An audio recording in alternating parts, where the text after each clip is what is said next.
প্রিয় দর্শক, এই যে আমাদের সোনারঘাট উপজেলা মারদেশা মার্কেটের সামনে এই যে চারাগুলা যে নিয়ে আসছেন সবসময় এই ভ্যান গাড়িতে চারা বিক্রি করেন। মানে মারদেশার মার্কেটের সামনে অনেক ধরনের চারা আছে। এটা লাউ চারা আছে, সুন্দর মরিচ চারা, এবং এই যে বেগুন এবং টমেটো শুকা বেগুন চারাগুলো আছে, অনেকে নিতে পারেন। চারাগুলো অত্যন্ত ভালো এবং উনি প্রায় সময় এখানে বিক্রি করেন।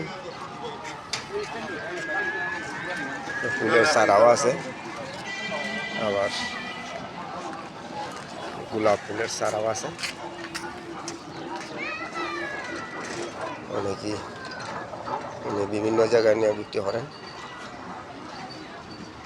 দর্শক সবাই ভালো থাকেন, সুস্থ থাকেন। আসসালামু আলাইকুম।